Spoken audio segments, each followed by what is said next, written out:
करें? काम तो सोचा है कि ये काम करना है, लेकिन ये काम करना कैसे है, इसको कैसे करें? इसके लिए जो ज्ञान मिल सकता है, जिससे मिल सकता है, लेते हैं और उस ज्ञान को लेकर फिर उस पे क्रिया करते हैं, यानी काम करते हैं। शिव को गुरु मानना, शिव का शिष्य बनना एक सोच है, एक विचार है। जिस दिन हमारे आपके मन में ये प्रवेश करता है उस दिन, लेकिन जैसे ही वो मस्तिष्क में प्रवेश करता है, क्योंकि विचार दिमाग में होता है, दिल में विचार नहीं होते, दिल में भाव होते हैं, दिल में प्रेम होता है, दिल में भक्ति होती है। विचार, सोच, ये सारी चीजें तो दिमाग में पैदा होती हैं, लेकिन जो विचार दिमाग में पैदा होती है वो दिल में प्रवेश करते ही भाव बन जाती है। जैसे किसी के लिए हमारा भाव होता है, भाई का भाई के लिए, बहन का बहन के लिए, दोस्त का दोस्त के लिए, दुश्मन का दुश्मन के लिए, सब तो भाव ही है। भाव जितने गहरे होंगे उस पे क्रिया भी उतनी ही गहरी होगी। कैसे? अगर दोस्ती का भाव बहुत गहरा है, बहुत गहरा है, तो उसके लिए हम अपने घर परिवार तक को छोड़ देते हैं, दोस्त की मदद करनी है ये सोचकर। अगर दुश्मनी का भाव बहुत गहरा हो गया है तो लोग दुश्मनी के कारण एक दूसरे के जीवन को खत्म कर देते हैं, और दोस्ती हो गहरी तो उसके लिए अपना जीवन दे देते हैं। यानी भाव जो भी हो, अगर उसमें गहराई है तो उस भाव को उसी के अनुसार उसका। शिव आज भी गुरु हैं, ऐसा नहीं है कि वो ग्रंथों में तो हैं लेकिन मेरे जीवन में नहीं है। ऐसा नहीं है कि सिर्फ कुछ लोगों के गुरु वो हुए और उसके बाद के लोगों के गुरु महोत्सव हुआ। इतना महादेव का काम यहाँ हुआ कि उसमें हमारे वर्ण गुरु भ्राता साहब श्री का आगमन हुआ, और आज दिन में सुबह में हम लोग उसी समय की घटनाओं को दोहरा रहे थे कि कैसे साहब आए और किस तरह गांव के बुजुर्ग जो आए थे क्या क्या वो समझ रहे थे और क्या बोल रहे थे। हमारी समझ उस समय क्या थी, हमारी समझ आज क्या है? जब हमने शुरू किया था तो हमारी समझ कितनी छोटी थी, और आज लगता है जैसे चीज़ें जो है हमारे दिल का विस्तार होता चला जा रहा है, हमारा मन का विस्तार होता चला जा रहा है। हमारा मन जो संकोचित था, केवल अपनी बात सोचता था, सिर्फ अपना स्वार्थ सोचता था, आज सबका हित सोचता है, सबके बारे में सोचता है। इस हॉल में जब हम लोग आए, अभी कल जहाँ संगोष्ठी थी वहाँ तो एसी लगा हुआ था, इस हॉल में तो एसी नहीं है, पंखा है। तो यहाँ उतरते उतरते मंडल सर और हम जहाँ बैठे थे गाड़ी में, उतरते समय मैंने कहा साहब, क्योंकि हम लोग अक्सर हमारे मुंह से ये बात निकल ही जाती है, क्या साहब का आशीर्वाद होता, क्या महादेव की दया होती कि कितनी उमस है मौसम में। उन्होंने चाहा तो मौसम बदल गए और देखिए कितनी उमस है, लोग बहुत गर्मी में हैं। क्या अच्छा होता कि बारिश का मौसम और तेज हो जाता और हवाएं ठंडी हो जाती। कितनी देर पहले की बात है, अभी तुरंत थोड़ी देर पहले की बात है। लेकिन जब आप सर्वहित का सोचेंगे, सबके लिए सोचेंगे कुछ, तो उस सोच में ताकत होती है, और उस सोच पे गुरु की दया भी होती है। गुरु की दया होती है क्योंकि आपने शिव के शिष्यों के लिए सोचा है, तो महादेव से ज्यादा कौन चाहेगा कि यह काम हो जाए। देखिए क्या बात है महादेव की। कौन कहता है कि महादेव नहीं सुनते? महादेव सुनते हैं और बहुत करीब से सुनते हैं। मालिक बड़े करीब से सुनते गरीब की। मालिक महादेव बहुत करीब से सुनते हैं, लेकिन आप बोलते क्या है ये ना बात है। मालिक बहुत करीब से सुनते गरीब की, तज लाज अपनी रखते लाज उसकी भी। आपने सुना अभी जब साहब ने सिंहेश्वर मंदिर में शिव को प्रसाद चढ़ाया तो उन्होंने इतना ही कहा था, बुढ़ऊ इज्जत रखिया। और महादेव ने एक अपने शिष्य की इज्जत कैसे रखी, आज भी हम उदाहरण दे रहे हैं, आज भी हम उस घटना को बता रहे हैं। मैंने मंडल सर से कहा उसी समय कि बताइए सर, हम लोग के पास दो रास्ते हैं, या तो गर्मी बहुत है पसीना से भीग जाए, या बारिश हो जाए और पानी से भीग जाए। क्या चाहते हैं आप? चाहत क्या है आपकी? बात बस इतना ही है। साहब ने कहा कि शिव शिष्यता एक सोच है, एक जागरण है, व्यक्ति के मानसिक और आध्यात्मिक तल का। उसके मन में शिव जाग जाए। मैं आज से और अभी से शिव का शिष्य हूँ, ये भाव जाग जाए मेरे अंदर। ध्यान, साहब ने कहा कि अरे शिव का भाव तो थोड़ा जाग जाए, ध्यान तो खुद ही हो जाएगा। बस भाव जग जाए तो ध्यान हो जाएगा। और ये भाव कैसे जगेगा? तो उन्होंने 3 सूत्रों का निरूपण किया। ये 3 सूत्र जिस पे हम अभी बात कर रहे थे, आप भी सुन रहे थे, और लगातार हम अपने जीवन में इस काम को कर रहे हैं। बहुत लोग ये सोचकर करते हैं कि मैं शिव का शिष्य बन जाऊं। बहुत लोग इसलिए करते हैं क्योंकि ये साहब ने कहा है तो मुझको करना है। बहुत लोग इसलिए करते हैं कि अब मान लिया है, रिश्ता बना लिया है तो विवशता है, मजबूरी है, करना ही पड़ेगा। किसी का विवाह हो गया है तो कोई प्रेम में पति की परवाह कर रही है, और किसी का विवाह हो गया है जबरदस्ती कर दिया गया है, लेकिन जबरदस्ती भी कर दिया गया है तो एक दिन परवाह पैदा हो जाती है। साहब ने कहा कि एक व्यक्ति, उसके घर के लोग उसकी शादी करना चाहते थे और वो शादी करने के लिए तैयार नहीं था। उसने कहा कि मैं विवाह नहीं करूंगा, लेकिन घर के लोगों ने जबरदस्ती एक लड़की से शादी तय कर दी और विवाह करा दिया। विवाह करा दिया, जबरदस्ती कराया था, इसलिए उसको उस लड़की के लिए रिएक्शन था। उस लड़की से विरक्ति थी, उसके तरफ देखना भी नहीं चाहता था। लेकिन साथ रहते रहते कुछ दिन के बाद हुआ ये कि उसके मन में ये विचार आने लगा कि मैंने तो खाना खा लिया है, उसने खाना खाया है कि नहीं। ये जबरदस्ती की शादी थी। जबरदस्ती भी अगर रिश्ता जोड़ दिया गया तो क्या होता है? जबरदस्ती भी किसी का भला हम कर दे तो क्या होता है? भला मतलब क्या? अभी आपने सुना, आप कह भी रहे थे कि भाई कर भला तो हो भला, यानी आप करिएगा दूसरे के लिए जो दुनिया वही आपको वापस लौटाएगी। किसी दूसरे का भला अगर जबरदस्ती भी कर दिया जाए तो क्या होता है? इसका उदाहरण साहब श्री ने एक सच्ची घटना को बताकर दिया।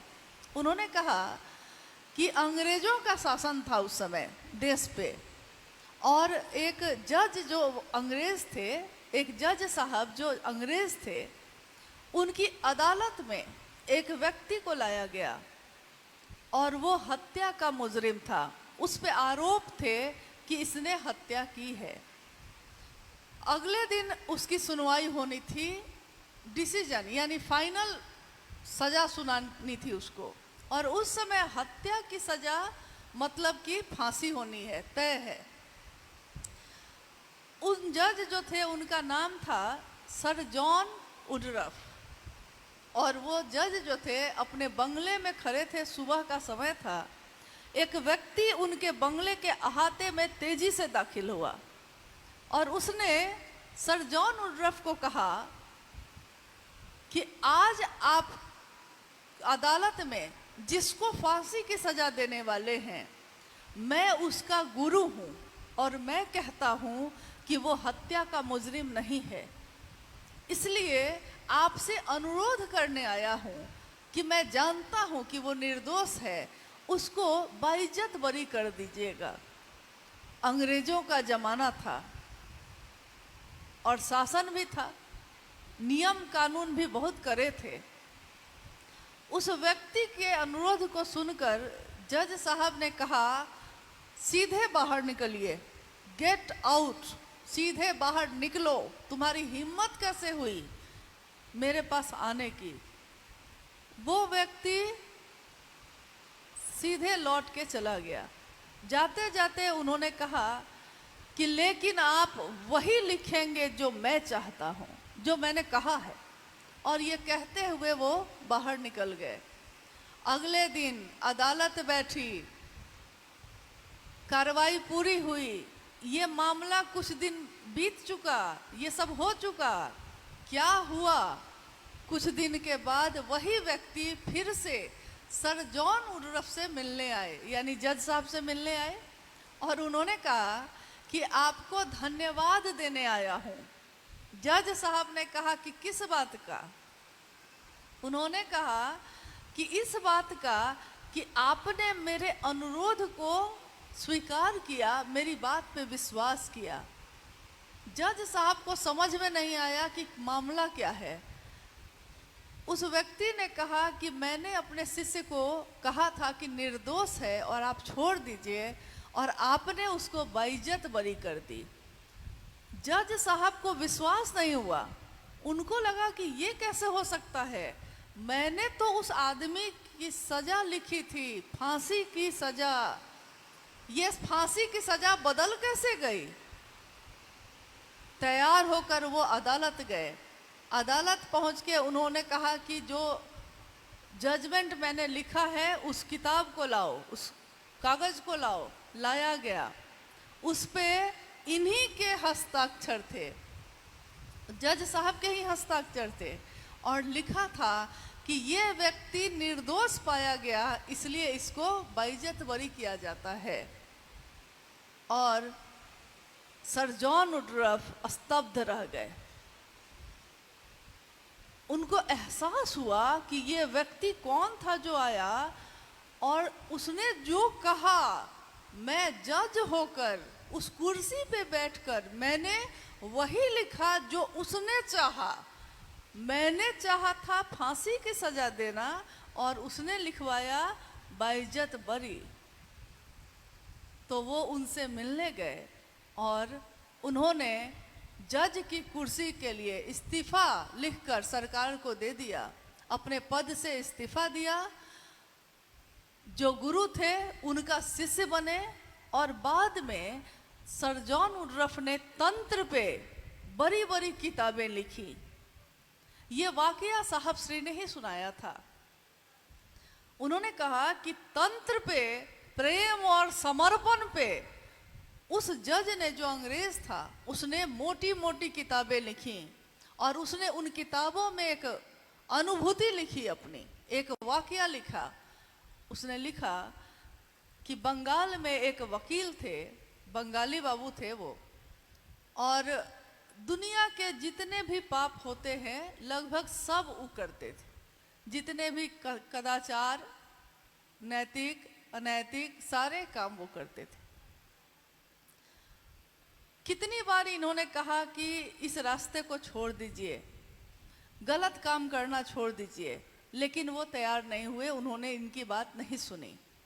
और एक समय ऐसा आया कि सर जॉन वुडरफ जो थे, उनसे उन वकील साहब की भेंट नहीं हुई बहुत दिनों तक।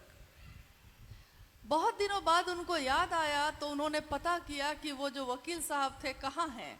पता चला कि उनकी मौत हो चुकी है। शरीर से वो खत्म हो चुके हैं। उस समय जो तंत्र के ज्ञाता थे, ये जो अंग्रेज थे जज साहब, उन्होंने अपने द्वारा जो भी उनकी विधि थी उनका आवाहन किया और पूछा कि तुम अभी कहाँ हो। उधर से उत्तर आया कि मैं शिवलोक में हूं।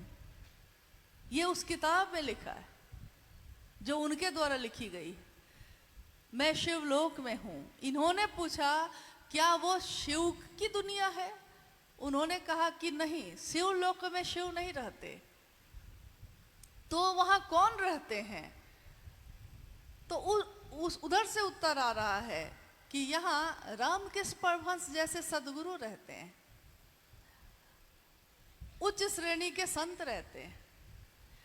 इन्होंने कहा कि इतनी अच्छी जगह तुमको कैसे मिली, क्योंकि तुमने तो धरती पे सारे पाप किए थे और मेरे बार बार कहने से भी छोड़ा नहीं था।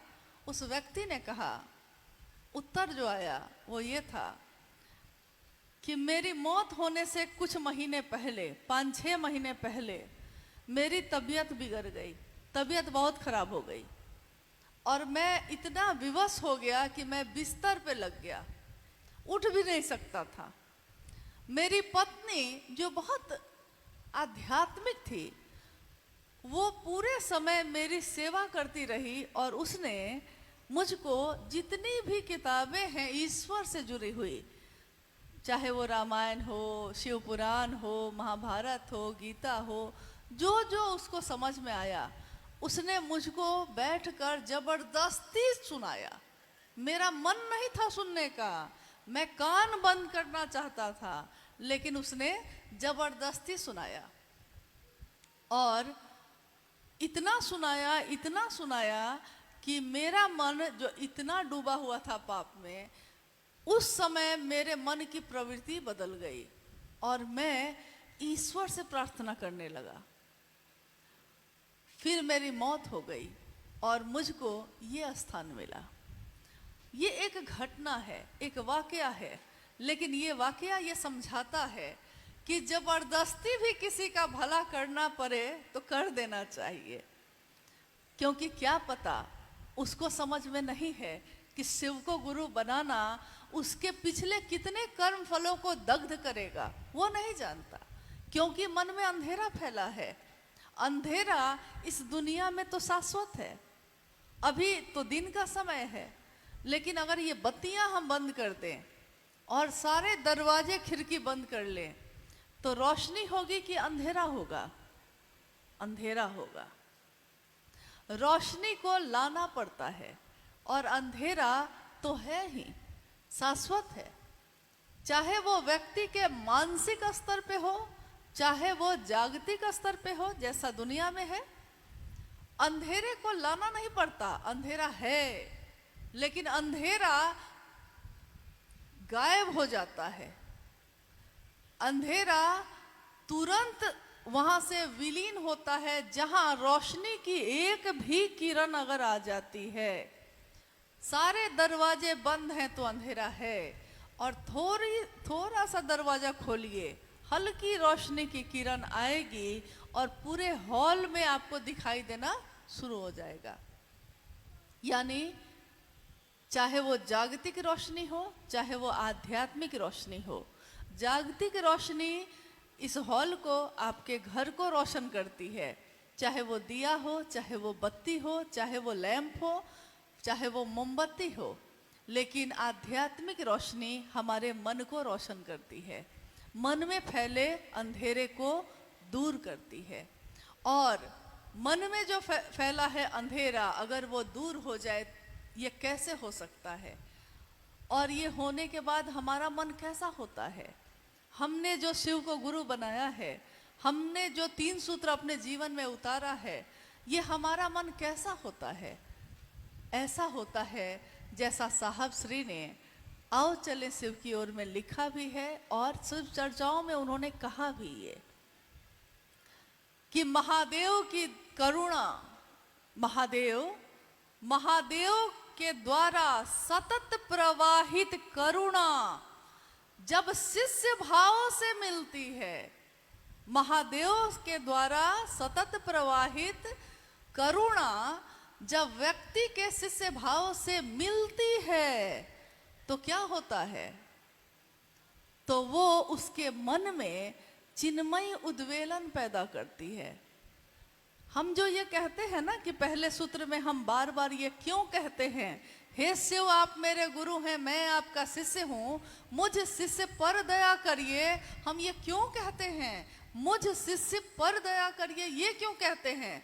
क्योंकि गुरु का भाव तो है ही, लेकिन जैसे ही हमारे दिल में, हमारे मन में ये भाव शिष्य का प्रकट होता है, विचार प्रकट होता है, प्रेम प्रकट होता है, तो ये क्या होता है? ये शिष्य भाव गुरु भाव से मिलता है। और गुरु भाव जो सतत प्रवाहित है, जो लगातार है ही, उसको लाना नहीं पड़ता, वो है ही, लेकिन शिष्य भाव को लाना पड़ता है। तो हम जैसे ही शिष्य भाव लाते हैं, ये हमारे मन में चिन्मयी उद्वेलन पैदा करता है। इसका अर्थ है चिन्मयी मतलब शुभ्र, ज्ञान की रोशनी, एक ऐसी रोशनी जो ज्ञान से रोशन है, जिसमें सब कुछ प्रकाशित है, सब कुछ चित्त में दैदीप्यमान प्रकाशित है, वो ज्ञान की रोशनी। उद्वेलन मतलब आपने देखा होगा कि जैसे कुआं अगर है, पानी से भरा हुआ है, या तालाब है, तालाब होगा इधर, तालाब में आप जब जाइए तो अगर वो तालाब का पानी शांत है और आप उसके किनारे बैठ के उसको देख रहे हैं, शांत है, पानी में कोई हलचल नहीं, पानी की अपनी एक तरंग है, चल रही है, लेकिन आपने बगल से एक पत्थर उठाया है और उस पत्थर को उस शांत पानी में फेंका है, क्या होता है? जैसे ही वो पत्थर पानी में फेंका जाता है, उसमें एक ऐसे देखिएगा कि गोलाई में एक तरंग पैदा होती है। उद्वेलन का अर्थ यही हुआ कि हमारे मन में जो जगत के लिए तरंग है, लेकिन शिव के लिए नहीं है, महादेव के लिए नहीं है, तो जैसे ही हम अपना शिष्य भाव देते हैं, वो गुरु जो मेरे मन को ऑपरेट करते हैं, अब वो गुरु उस मन में ये उद्वेलन पैदा करते हैं, यानी वो तरंगे पैदा होती हैं। आप कहिएगा कि ये तरंग जो पैदा होती है, ये क्या करती है? साहब कहते हैं कि ये जो तरंग पैदा होती है, वो व्यक्ति के मन में पैदा होती है, शिव के लिए पैदा होती है, और जैसे जैसे ये तरंग गहरी होती है, बढ़ती चली जाती है, तो व्यक्ति की चिंतन धारा, यानी उसका चिंतन धारा मतलब हम चिंतन करते हैं ना, हम अपने घर के लिए करते हैं, परिवार के लिए करते हैं, समाज के लिए करते हैं, हम कोई ना कोई चिंतन करते हैं, सबका भला हो, सबका अच्छा हो, कुछ ना कुछ करते हैं। लेकिन इस चिंतन करने में हमारा स्वार्थ होता है, यानी शुरू तो हो मेरे से हो, मिले दया मुझको मिले, सामान मिले मुझको मिले, समृद्धि मिले मुझको मिले, यानी स्वार्थ से भरा हुआ ये सोच जो मेरी है, ये जो चिंतन है, ये क्या है? ये स्वार्थ से भरा हुआ है। लेकिन जब शिष्य भाव गुरु भाव से मिलता है और तब जो उद्वेलन पैदा होता है, वो व्यक्ति के मन को स्वार्थ जनित तटबंधों को तोड़कर, स्वार्थ जनित तटबंध मतलब जैसे अलग अलग बांध बना के हमने पानी इकट्ठा कर रखा है ना, कि सिर्फ पानी मेरे लिए है, ये सारे तटबंध को आपका ही चिंतन, आपका ही मन इन सारे तटबंधों को तोड़ देता है, जो घेरा हुआ है, जो स्वार्थ में डूबा हुआ है। और ये तटबंधों को तोड़कर वो क्या करता है? तो सर्वमय होता है, सबका चिंतन करता है, सबका भला चाहता है, सबके लिए अच्छा करता है। और मन का भैरव, इसकी अगली पंक्ति है कि मन का भैरव दैविक, दैहिक, भौतिक, ये तीनों तरह के जितने भी कष्ट हैं, सारे कष्टों को अपने त्रिशूल से विदीर्ण करता है। मन का भैरव। यानी अब हमारा वही मन जो बहुत कमजोर था, छोटी छोटी बातों पे जो रोता था, कोने में बैठ के हम रोते थे, पति ने कुछ कह दिया तो आंखों में आंसू हैं, पड़ोसी ने झगड़ा कर लिया तो बैठ के रो रहे हैं, घर में किसी ने कुछ कह दिया तो रो रहे हैं, परेशान हैं, तनाव में हैं, पागल हुए जा रहे हैं छोटी छोटी बातों पे।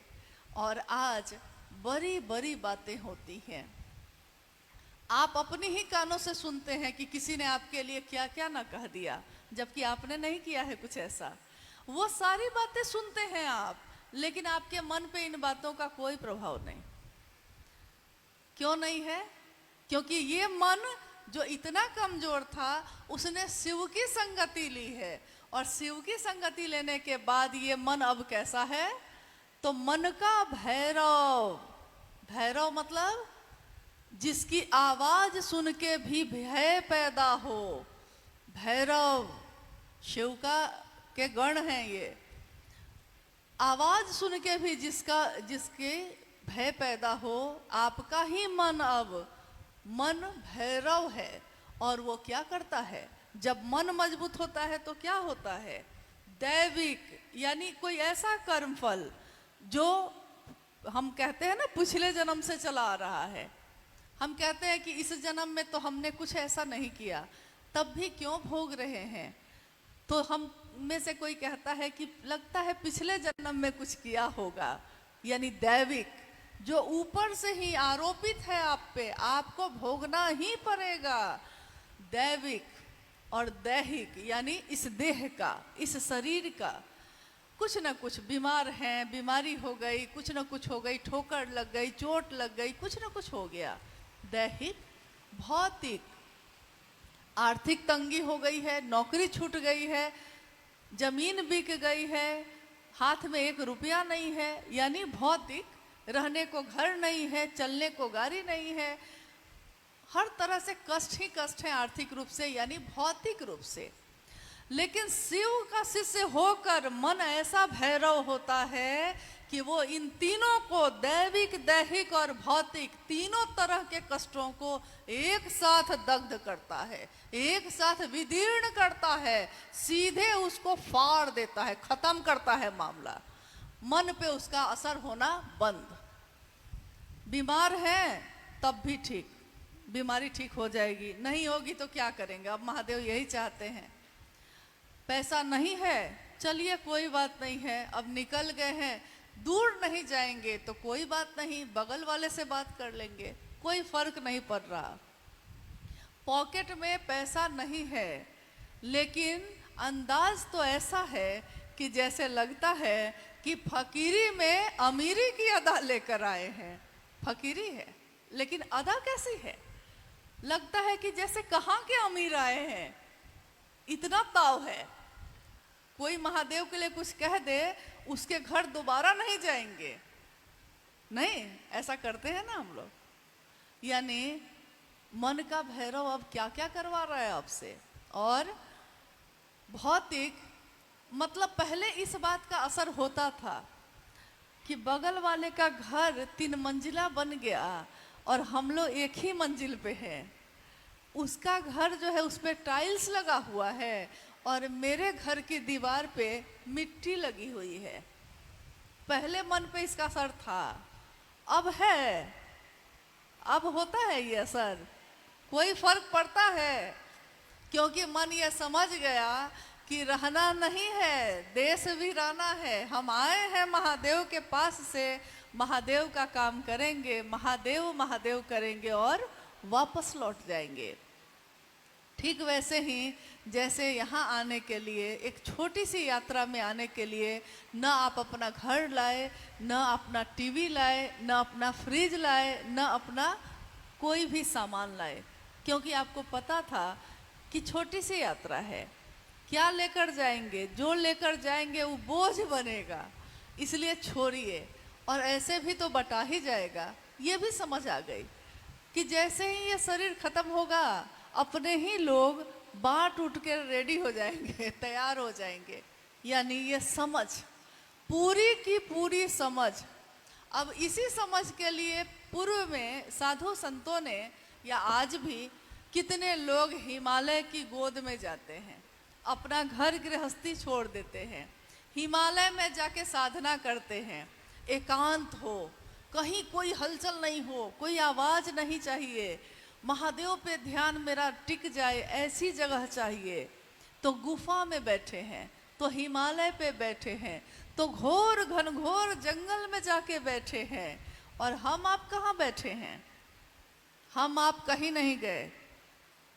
हमने कोई हिमालय घूमने के लिए गए हैं, रहने नहीं गए। नहीं, जंगल घूमने के लिए गए हैं, जंगल में समाधि लगाने नहीं गए। न हमने घर छोड़ा, न हमने गृहस्थी छोड़ी, न हमने अपने दैनिक कामों को छोड़ा, किसी भी चीज को छोड़ा नहीं। बस इतना भर किया है कि हर चीज में महादेव को लेकर आ गए हैं। महादेव पल पल में है, महादेव मेरे घर के मालिक, महादेव मेरे घर के मुखिया। अब बोलते हैं हम, जब कोई पूछता है कि महादेव को गुरु बनाए हुए कितना साल हो गया, तो हम बताते हैं घर में कौन कौन है। तो अब हम कहते हैं कि 5 लोग हैं। तो सामने वाला कहता है कि आपके घर में तो दिखता है आप और आपकी पत्नी और 2 बच्चे दिखते हैं, और आप कह रहे हैं कि 5 लोग हैं। तो हम कहते हैं उसको, हाँ 5 लोग हैं, क्योंकि मेरा महादेव, मैं, मेरी पत्नी और मेरे 2 बच्चे, ये 5 लोगों का परिवार है। लेकिन एक समय ऐसा भी था जब हमारा मन ये नहीं समझता था। उस समय हमारा मन यही समझता था परिवार मतलब यही होता है, ये 4 लोग बस। आज अगर कहते हैं कि आपके परिवार में कितने लोग हैं, तो हम कहते हैं कि गिनती नहीं हो सकती भाई साहब। ये धरती हमारा जो है, धरती हमारा फर्श है, यानी धरती है, फर्श है, और आकाश जो है वही हमारी छत है। क्योंकि अब इस परिवार में इतने लोग हैं, इतने लोग हैं कि इसका घर कंक्रीट का नहीं बन सकता। छोटे से छोटे या बड़े से घर में भी अब शिव के शिष्य नहीं समा सकते। क्यों हुआ ये? क्योंकि कभी कुछ लोगों ने साहब की इस बात को सुना भी और समझा भी, और उनकी बातों को सुनकर समझकर वो निकल गए। गली गली, गांव गांव जाकर उन्होंने अपने गुरु के नाम का झंडा बुलंद किया। उस समय के गुरु भाई और गुरु बहन जो गांव गांव में जाते थे, शायद आपको पता हो या ना हो, लेकिन माँ नीलमानंद बताती थी कि लोग जो जाते हैं, मैंने उनसे पूछा कि वो जो गुरु भाई आए थे वो हमेशा एक झोली लेकर क्यों आते हैं, एक थैला क्यों रहता है? एक गुरु भाई जो हमेशा आते थे, तो जब आते थे तो एक थैली लेके आते थे, हमेशा उस थैली को पकड़े रहते थे। तो मां नीलमानंद जी ने कहा कि उस थैली में जानती हो क्या है? एक शिष्यानुभूति है, 3 सूत्र का कार्ड है, और साहब ने जो लिखा है ना कि शिव आज भी गुरु हैं, मैंने परीक्षा की है, आपकी परीक्षा प्रार्थनीय है, उसका स्टिकर है। और ये लोग जहाँ जाते हैं, जिसके नाम की घोषणा करते हैं, उसको शिष्यानुभूति देते हैं पढ़ने के लिए, और कहते हैं कि इसको पढ़िएगा। सामने वाला कहता है कि पैसा लगेगा क्या? तो गुरु भाई कहते हैं कि नहीं, इसका मूल्य है आपका शिव शिष्य होना, यही मूल्य चुका दीजिएगा। और शायद सामने वाला समझता भी नहीं कि कितना बड़ा मूल्य है ये, कितनी बड़ी कीमत मांगी गई है ये। एक बार शिव का जो हो गया, फिर वो कहाँ जाएगा? एक बार जो शिखर पे चला गया, वो अब चलेगा तो नीचे ही चलेगा ना, क्योंकि उससे ऊपर तो अब कुछ भी नहीं है। महादेव जो गुरु हैं, महादेव जो जगत के गुरु हैं, आज मेरे आपके गुरु हुए हैं।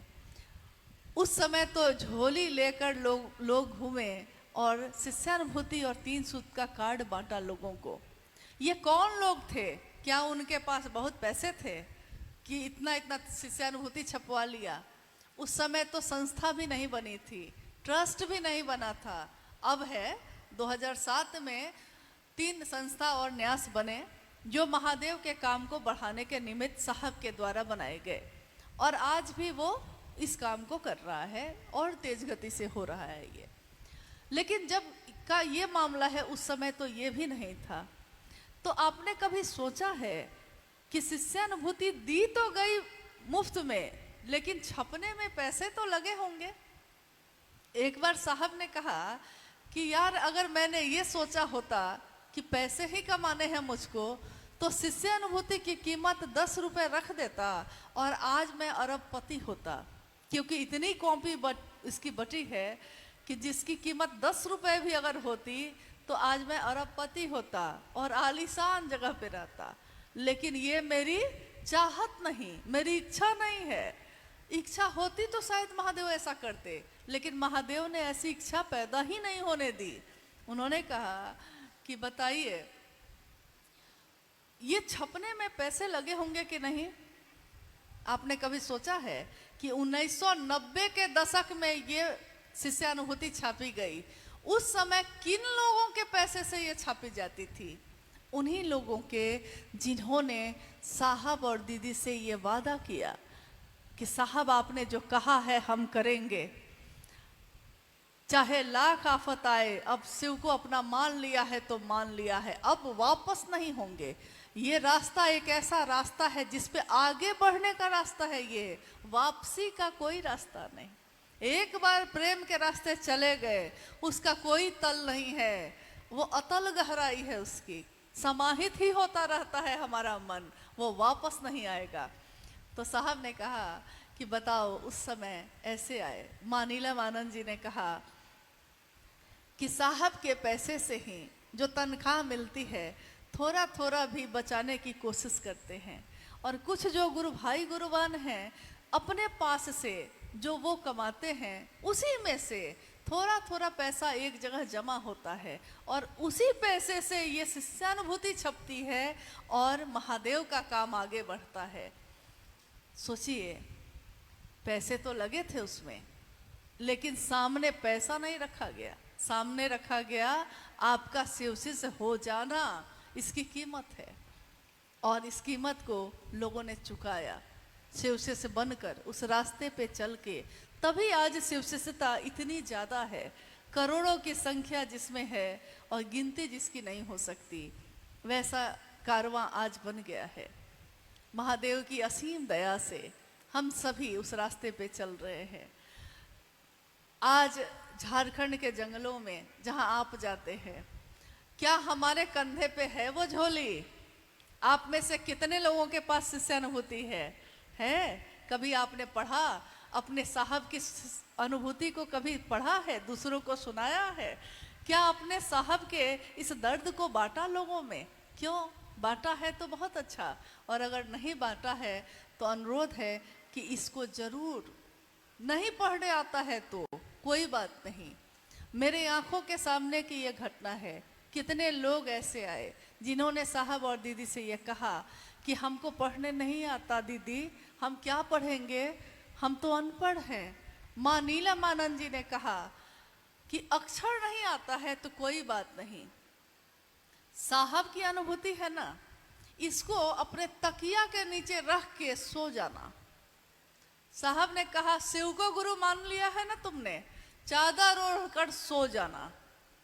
लेकिन वो महादेव तुमको सोने नहीं देगा, वो महादेव तुमको चैन से अब रहने नहीं देगा, क्योंकि तुम्हारे अंदर वो जग गया है। और जब घर में कोई जग जाए तो दूसरे अगर सोए हुए रहते हैं तो आप बेचैन होते हैं। घर में सुबह सुबह आपके कोई तो जगता होगा, कोई एक आदमी सबसे पहले जगता होगा, लेकिन जो जगता है वो जब दूसरों को सोया देखता है तो वो क्यों बेचैन होता है? उसको तो नहीं होना चाहिए, उसको तो सोचना चाहिए और अच्छा है, और सो जाओ 2 घंटा, आराम कर लो। लेकिन ऐसा नहीं होता। आप शरीर से सोए हुए देख रहे हैं किसी को तो आप बेचैन हैं। पिताजी आवाज लगाते हैं, अरे उठो स्कूल जाओ। माँ आवाज लगाती है, कुछ नहीं बस चलता है, बच्चा उठ ही नहीं रहा है, उठ ही नहीं रहा है। तब क्या करती है? पहले तो चादर खींचती है, पैर हिलाती है, तब भी नहीं उठता है। तब क्या करती है? 2 झापर सोए में लगाती है, 2 थप्पड़। हाँ, उठ नहीं रहा है। स्कूल खुल गया, सब चले गए, सूर्योदय हो गया, खेत पे चले गए, ये नहीं जा रहा है। क्यों बेचैन हुए आप? क्योंकि एक व्यक्ति अगर जग जाता है और देखता है कि सारी दुनिया सोई है, फिर उसको चैन नहीं है। जो साहब के साथ हुआ, साहब ने शिव को गुरु बनाया और उन्होंने देखा कि शिव तो जगा हुआ है लेकिन ये सारी दुनिया सोई है। शिव तो जगा हुआ है लेकिन दुनिया के लोगों में वो शिव सोया हुआ है। ये जगत, ये दुनिया जगी हुई है और महादेव सोया हुआ है। तब उन्होंने कहा कि अंतः प्रेरणा से, अपने गुरु शिव के दया से जो अंतः प्रेरणा मुझ में जगी, मैंने अपने गुरु से ये वादा किया, मैंने अपने गुरु से ये कहा कि मानव के अभ्युदय की जिद है मुझ में। अभ्युदय मतलब हमारा उन्नयन हो, हमारा परिमार्जन हो, हमारा जीवन जो ये इंसान का मिला है महादेव की दया से, ये जानवर की तरह नहीं बीत जाए, एक पशु बन के हम न रह जाएं। हम जीव से शिव बन सकते हैं और ये संभावना एकमात्र इंसान में है। जीव मतलब इस मामले में इंसान में। जीव से शिव बनने की संभावना और किसी रचना में नहीं है। और जितनी भी योनियां हैं, जितने भी जन्म हैं, सब उस जन्म में आएंगे और खत्म होंगे। लेकिन इंसान की योनि एक ऐसा उसका जीवन है जिसमें ये संभावना है। ठीक वैसे ही जैसे किसी बीए में ये संभावना होती है कि उसमें एक पौधा निकलेगा, लेकिन बिया अगर रख दीजिए तो सड़ जाएगा, पौधा निकलेगा उसमें से। उसको आग में डाल दीजिए तो जल जाएगा, पौधा निकलेगा उसमें से। लेकिन अगर उसको धरती में लगा दीजिए, पानी से सींच दीजिए, थोड़ी परवाह कर दीजिए उसकी, तब उसमें पौधा भी निकलता है, बालियां भी होती हैं और अनाज से मन की, तन की भूख भी मिटती है। अभी भाई सोमेंद्र जी कह रहे थे कि हमारे मन की भूख, हमारे मन के तल पे जो भूख है उसकी बात हो रही थी। ये मन में कैसी भूख है जो खत्म नहीं होती? रक्त बीज की तरह ये इच्छा हमारे मन में पैदा होती ही रहती है। तो हम सोचेंगे कि हमारे मन में जब इतनी इच्छा पैदा होती है, खत्म ही नहीं होती है, एक खत्म हुई कि दूसरी पैदा, दूसरी खत्म हुई तो तीसरी पैदा, खत्म ही नहीं होती। जमीन ले लिए हैं तो घर बनाएंगे, एक घर बना लिए हैं तो अब 2 मंजिला घर बनाएंगे, 2 मंजिला घर बना लिए हैं तो अब दूसरा जमीन भी कर देंगे। यानी रक्त बीज एक राक्षस का नाम था। अभी देखिए नौ दुर्गा का व्रत होने वाला है, माँ दुर्गा की पूजा अगले महीने में होने वाली है। महिषासुर मर्दिनी, असुरों का जो संहार जिन्होंने किया, शिव की शक्ति, शिव की भगवती जिसने असुर प्रवृत्तियों का संहार किया, उसी में है। एक ये भी वाक्य है कि जो भी असुर आए, असुर मतलब लोग समझते हैं राक्षस, ये एक प्रवृत्ति है, जानवर जैसी, इंसानों के जैसी नहीं। इंसानों में तो प्रेम होता है, सहानुभूति होती है, करुणा और ममता होती है। लेकिन किसी में अगर राक्षसी प्रवृत्ति हो तो वो हमेशा दूसरे का दुख चाहता है, हमेशा दूसरे को कष्ट देना चाहता है। यानी ये क्या है इंसान, लेकिन उसकी प्रवृत्ति राक्षस की है। तो राक्षस प्रवृत्तियों को जो संहार करती है वो शिव की शक्तियां हैं। शिव की शक्तियां जो जागृत हैं आज, शिव की शक्तियां कौन हैं? माँ भगवती तो हैं ही, लेकिन शिव की शक्ति अगर आपके अंश में नहीं आई तो आप कैसे महादेव का काम करते हैं? हम कैसे महादेव का काम करते हैं? क्योंकि हमारी इच्छा तो है, लेकिन उस इच्छा में शक्ति नहीं हो तो हम काम नहीं कर सकते।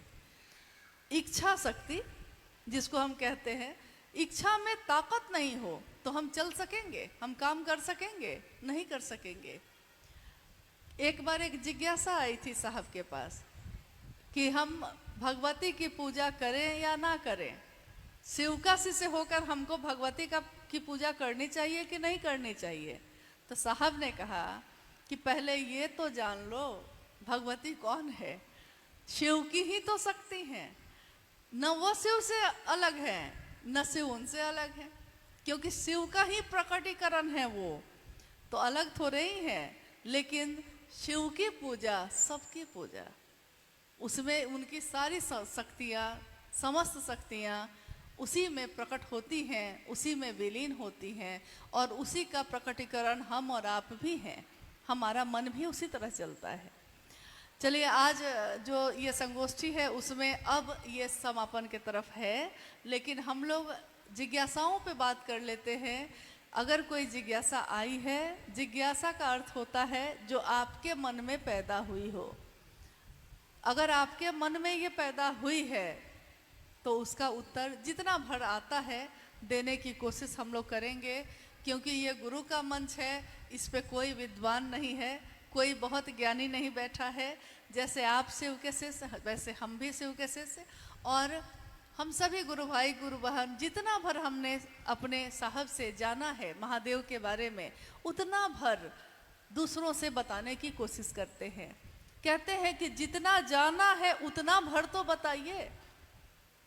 खुद अपने ही सीने में दफन करके रह जाएंगे तो किसी का भला नहीं होगा। तो जितना जाना है, जितना पाया है, दूसरों में बांटने की कोशिश की जानी चाहिए। आइए हम जिज्ञासा पे चलते हैं।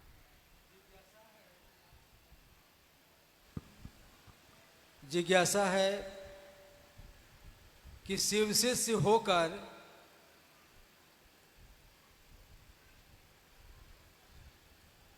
नहीं, शिव शिष्य बनकर कुछ लोग पूजा पाठ और झाड़ फूक तथा अन्य क्रियाएं करते हैं, जबकि साहब ने कहा है कि 3 सूत्र करना है और ये लोग नहीं मान रहे हैं। क्या करें और ये कहाँ तक उचित है? जिज्ञासा तो आपने सुन ही ली है।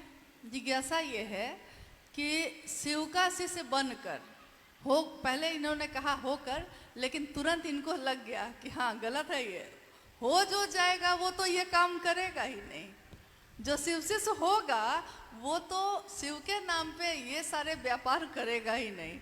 यानी शिव शिष्य बन के मतलब मुखौटा लगाकर कि मैं भी गुरु भाई हूँ, मैं भी गुरु बहन हूँ, मैं भी शिव का शिष्य हूँ, कह के आप ही के बीच बैठेगा और आप ही के मन को शिव की चर्चा से हटाकर कभी झाड़ फूक, कभी ओझा गुनी, कभी कुछ समझाने लगता है। यानी शिव की चर्चा के नाम पे ये सारी चीज़ें होने लगती हैं। कल शाम में हम लोग जब कमरे में बात कर रहे थे तो हम लोग इस पे बात कर रहे थे कि कहते हैं कि गुरु के आदेश में ताकत होती है। उससे अगर इंच भर भी, आधा इंच भी, इतना भर भी, धागा मात्र भी अगर थोड़ा भी इधर से उधर हुए नहीं कि गए। क्यों? क्योंकि गुरु के आदेश के अलावा शिष्य को कुछ और करना ही नहीं है। शिष्य वही जो गुरु के आदेश अनुसार करे, अनुशासन से बना है ये। यानी शिष्य धातु से बना है, इसी से अनुशासन बना है। तो शिष्य वही जो गुरु के आदेश के अनुसार करे। तो ये शिष्य कौन है? गुरु का आदेश क्या है? तो गुरु के आदेश के अनुसार 3 सूत्रों का निरूपण जो साहब श्री ने किया है, इसके सिवा अगर हम आप कुछ भी करेंगे तो वो क्या होगा? वो बस इतना ही भर होगा कि शिव का एक रूप है रुद्र और वो रूप है उनका रौद्र, जिसमें उनकी आंखें तुरंत लाल होती हैं। तो हम शिव का शिष्य बनकर इस काम को ना करें। बाकी दूसरा चेहरा लगा के आपको करना है, आप करिए, आप जानिए, लेकिन शिव का शिष्य बनकर समाज में शिव का नाम लेकर और तब शिव शिष्यता से उलट अगर हम कुछ भी करते हैं तो साहब ने कहा कि याद रखिएगा कि महादेव है वो, उसकी आंखें तुरंत लाल होती हैं। और फिर और कहीं पे कोई दिक्कत होती है किसी को तो शिव की शरण में आता है, लेकिन अगर शिव ही क्रोधित हो गए तब किसकी शरण में जाएंगे। इसलिए ऐसा कोई कृत्य हम ना करें जिसकी क्षमा शिव भी ना कर सके। क्षमा जिसे कर सके न तुम भी, हो गई कोई ऐसी भूल, कोई ऐसी भूल ना हो जाए हमसे जिसकी क्षमा हमारे गुरु भी ना करें। जितना भर कहा गया है उतना भर हम करें। स्थान, काल, पात्र, इसका अपना एक विज्ञान है। स्थान यानी जिस दुनिया में हम रहते हैं, पात्र यानी मैं, आप, हर वो व्यक्ति जिसने कहा है कि शिव मेरे गुरु हैं, हर वो व्यक्ति वो पात्र है। स्थान ये भारत भूमि है और विश्व अब उस स्थान में शामिल है। पूरा विश्व, पूरा ब्रह्मांड, शरीरी अशरीरी सारी सत्ताएं उसमें शामिल हैं। और काल, जिस काल में, जिस कलयुग में ये जो समय चल रहा है इसको कहते हैं कलयुग। तो इस कलयुग में जिस काल में शिव की बात आई है, गुरु ने, शिव ने जितना भर कहा है, वरेण्य गुरु भ्राता ने जितना भर कहा है, हमको आपको उतना ही करना चाहिए, न उससे कम न उससे ज़्यादा। बस इतना ही अनुरोध है। बाकी कुछ भी अगर आप करते हैं तो अब इसकी जिम्मेदारी आपकी होगी, क्योंकि समझाते समझाते एक सदी बीत गई, एक युग बीत गया। कितना कहा साहब ने, रात दिन वो बोलते ही रहे। और उन्होंने एक दिन कहा कि 40 सालों से मैं एक ही बात कह रहा हूँ सबसे, महादेव को अपना गुरु बनाओ, अपना बनाओगे तो दर्द होगा, अपनों के साथ व्यापार नहीं होता। साहब ने कहा तुम अपने बेटे के साथ व्यापार नहीं करते, जो तुम्हारा अपना है उसमें दिमाग नहीं लगाते, उसमें तो दिल लगाते हो। महादेव मेरा है तो दिल का मामला है ना भाई। तुम चाहोगे कि मेरे कृत्य से महादेव कलंकित हो जाए। और साहब ने बार बार ये कहा कि शिव के शिष्य कदापि इस काम को ना करें। शिव का शिष्य बनकर, शिव के शिष्यता का मुखौटा लगाकर, अगर शिव शिष्यता से इतर, इससे बाहर हम में से कोई कुछ भी करता है तो फिर उसकी रक्षा कोई नहीं कर सकता। इससे बाहर कोई कुछ ना करे, बस इतना ही। और इसको साहब ने इतनी बार कहा है कि अभी भी हम लोग इस पे बात कर रहे हैं, ये हमारे आपके लिए दुर्भाग्यपूर्ण है। कहते हैं कि उठिए और जागिए और चलिए। उठ गए हैं, जग गए हैं, शिव जाग गया है तो जागा है तो उठिए और चलिए। और तब तक मत सोइएगा जब तक दूसरों में भी शिव को मत जगा दीजिए। जगाइए महादेव को सब में। महादेव का जागना मतलब मन में जागना होता है। नहीं तो पिछले कुछ वर्ष पहले भूकंप आया था, नेपाल में भी आया था, भारत में भी आया था। तो लोगों ने मुख्यालय फ़ोन करना शुरू किया कि आपके शिवसी से जो इधर आए थे उन्होंने इतना जागा जागा महादेव किया है कि भूकंप आ गया है। चलिए कुछ तो हुआ, मतलब आपने माना ना कि शिव जागते हैं तो कुछ होता है। और मैंने अभी कहा वो महादेव तो इतने करीब से सुनते हैं जिसकी मतलब आप कल्पना नहीं कर सकते।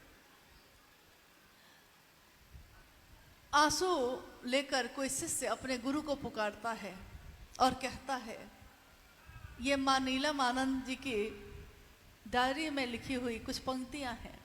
एक शिष्य अपने गुरु को पुकारता है, उसको कष्ट होगा तब भी वो गुरु को पुकारेगा, उसके मन में, उसके जीवन में सुख आएगा तब भी वो गुरु को पुकारेगा, और जब कोई सहारा नहीं होगा तब भी वो गुरु को ही पुकारेगा। तो वो पुकारता है कि आंसू का उपहार महागुरु आज चढ़ाने आया हूँ। आंसू जो मेरी आंखों में है, महागुरु महादेव, मैं वो आंसू लेकर आपके पास आया हूँ, क्योंकि मेरे पास अब कुछ भी नहीं। इस जगत में जो चीज़ें होती हैं मेरे पास नहीं है अब ये, तो मैं क्या लेकर आया हूँ आपको। वो महादेव से कहता है कि मैं लाना चाहता था आपके लिए उपहार, कुछ और अब मेरे पास है नहीं। तो आंसू का उपहार महागुरु आज चढ़ाने आया हूँ, आज निराशा के फूलों का हार चढ़ाने आया हूँ। आंसू की है प्यास तुम्हें, हे महादेव, क्या हम सभी शिव के से रोएंगे तब तुम हमारी मदद करोगे, तब अपने काम को बढ़ाने में अपनी मदद करोगे। आंसू की है प्यास तुम्हें, क्या प्यास है आंसू की, लो प्यास बुझाने आया हूँ। आंसू का उपहार महागुरु आज चढ़ाने आया हूँ। अब आंसू भी बह रहे हैं, बह ही जा रहे हैं, आंसू भी खत्म हो गए, अब क्या करूं। आंसू की है प्यास लेकिन आंसू भी खत्म हो गए, अब क्या करूं। अब तो आंसू भी न रहेंगे, क्या तुम पे वारूंगा मैं। अब तो मेरे पास ये आंसू भी अब खत्म हो रहे हैं, आंखों से बहते बहते ये आंसू भी खत्म हो जाते हैं, आंखें सूख जाती हैं। कोई विरह, कोई पीड़ा जब मन में उठती है तो शुरू में कुछ दिन तक देखिएगा कि आंसू बहते रहते हैं, लेकिन वो पीड़ा सघन बन जाती है, गहरी बैठ जाती है, हटती ही नहीं दिल से। चाहे वो महादेव के लिए हो, चाहे वो साहब दीदी के लिए हो। तो हम कहते हैं कि अब तो आंसू भी न रहेंगे, क्या तुम पर वारूंगा मैं। अब तो किसको सर्व, किसको अपना सब कुछ कहूंगा मैं। उठता है विश्वास तुम पर भी, तुमसे भी, क्योंकि सब जगह से निराश हो रहा हूँ, टूट रहा हूँ, तो तुम पर से भी विश्वास उठ जाता है। महादेव तुम हो कि नहीं, महादेव तुम विश्वास करते हो कि नहीं, महादेव तुम मदद करते हो कि नहीं। उठता है विश्वास तुमसे भी, लेकिन फिर सोचता हूँ किस पे विश्वास करूँगा मैं। तुमसे भी जब विश्वास उठ जाएगा तो अब किस पे विश्वास करूं मैं, क्योंकि अब तो कोई नहीं है तुम्हारे सिवा। इसलिए अब चाहे मदद करो या ना करो, अब विश्वास उठे या ना उठे, तुम ही रहोगे शिष्य की दुनिया में और कोई नहीं आएगा। लोग आएंगे, लोग जाएंगे, मेरे इस जीवन का क्या है, आपके इस जीवन का क्या है। कितने लोग मिले, कितने लोग चले गए, कितने तारे उगे इस धरती पे, इस आकाश में, और कितने तारे आकाश से टूट टूट कर गिर गए। लेकिन आकाश कभी शोक नहीं मनाता, आकाश कभी गम नहीं करता कि किसने मेरा साथ छोड़ा और किसने साथ पकड़ा। चलने वाला आंधियों में भी चलता है, अपने गुरु के विश्वास पे चलता है, और गुरु की दया कांटों को फूल में बदलती है। कैसे बदलती है, ये आध्यात्मिक ऊर्जा कैसे काम करती है। हम तो कहानी सुनते हैं कि मीरा को उसके ही देवर ने जहर दे दिया, क्योंकि महल की प्रतिष्ठा जा रही थी, गलियों में घूम रही थी वो। तो महल की रानी गलियों में जब घूमने लगी तो घर की प्रतिष्ठा जा रही थी, जहर का प्याला दे दिया। प्याले में क्या था, जहर। पिया तो क्या पिया, जहर। लेकिन उसके मन पे इस जहर का तो कोई असर नहीं था, तो वो जहर पीकर भी अमृत बना रहा। वो जहर पी भी गई तो अमृत बना रहा। तो दुनिया जहर देती है और महादेव की दया उसको अमृत बनाती है। दुनिया आपको गिराना चाहती है और महादेव की दया हाथ बढ़ाकर आपको अपने साथ लेकर चलती है। और किसका साथ चाहिए आपको। साहब ने तो कहा कि आओ चले शिव की ओर, आओ। उन्होंने नहीं कहा कि जाओ, उन्होंने कहा आओ मेरे साथ आओ। और जब आपको उनका साथ मिला है, अब किसकी ज़रूरत है। तो अब जो आए शिव का शिष्य बनकर झुकिए। झुकना जो सीखता है महादेव के लिए, दुनिया उसके सामने झुकती है।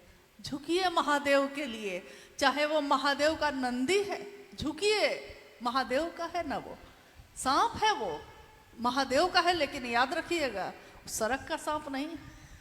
तो झुकिए, क्योंकि आप महादेव के लिए झुकते हैं, आप किसी व्यक्ति के लिए नहीं। साहब ने कहा कि आप प्रणाम करते हैं किसी को, एक प्रणाम और अनेक परिणाम। ये वाक्य उन्होंने कहा तो हम लोगों ने उसके बैनर बनवा दिए, पोस्टर लगवा दिए कि एक प्रणाम के अनेक परिणाम होते हैं। क्योंकि एक प्रणाम जो आप करते हैं किसी को और उसके मन को शिव की तरफ लेकर चले जाते हैं, ये मामूली बात नहीं है। आप झुके हैं ना, प्रणाम करने के लिए झुके हैं आप किसी के आगे, आप उसके लिए नहीं झुके, आप अपने महादेव के लिए झुके। और इसमें मुझको या आपको, किसी भी शिव शिष्य को कोई लज्जा नहीं, हम अपने महादेव के लिए झुके हैं, झुके रहेंगे। आप भी शिव का शिष्य बनेंगे तो समझेंगे कि झुकने में क्या आनंद है, झुकने में कोई पीड़ा नहीं, झुकने में आनंद है। लोगों के लिए हित सोचने में कोई दुख नहीं, इसमें आनंद है, सुख है। क्योंकि जो आप दूसरे को दीजिएगा, इस काल का, इस समय का, इस दुनिया का ये विधान है कि जो दूसरे को दीजिएगा वही आपको वापस मिलेगा। मिलता है कि नहीं मिलता है? आपने दूसरे को पीड़ा दी है, आप सुख की नींद नहीं सो सकते। आपने दूसरे को सुख दिया है, आप सुख की नींद आपको नसीब है। आप जिस दिन सुबह से रात तक के अपने जीवन को देखिए, उस जीवन में अगर आपने किसी की मदद की है बिना सोचे हुए, किसी की इतनी सी मदद, थोड़ी सी, आपने देखा है कि कोई वृद्ध आदमी सड़क के किनारे खड़ा है और रास्ता पार करना चाहता है, बस इतनी ही मदद की है आपने उसकी। आप बड़े हैं, आपने उसका हाथ पकड़ा है और कहा कि बाबा चलिए मैं पार करा देता हूँ, और आप उसके साथ रास्ता पार करा देते हैं उसको। वो चला गया, 10 कदम ही तो आप उसकी मदद किए थे, 10 कदम ही तो चले थे उसके साथ, लेकिन उस दिन का पूरा दिन आपका आनंद में बीतता है। आनंद सुख से भी जो बढ़ के है। सुख है तो दुख आ सकता है, आनंद हो तो न सुख आता का पता चलता है न दुख का, कुछ पता नहीं चलता। यानी और किसी को आपने अपशब्द बोल दिए हैं, हो सकता है उसका दोष हो सकता है उसका दोष ना हो।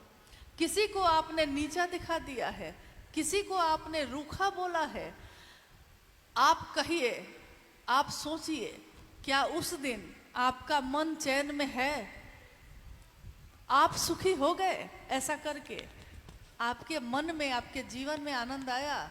नहीं आया ना? तो क्यों इस फेरा में पड़े हैं हम लोग? महादेव दीजिएगा तो महादेव मिलेंगे, ये तो साहब ने कहा। दूसरों को शिव का शिष्य बनाओगे तो खुद शिव का शिष्य बनोगे, ये तो साहब ने कहा। और उनकी बात में ताकत है। ये शिव की शक्तियों की बात जो हम कह रहे हैं, उस इच्छा में, उस सोच में ताकत है। जो उस सोच के साथ जुड़ेगा, चलेगा, उसको ताकत, उसको सामर्थ्य उसके गुरु ही देते हैं, क्योंकि उस बात में ताकत है। करके तो देखिए, गुरु के वाक्य में ताकत होती है और किसी चीज में नहीं। करके तो देखिए।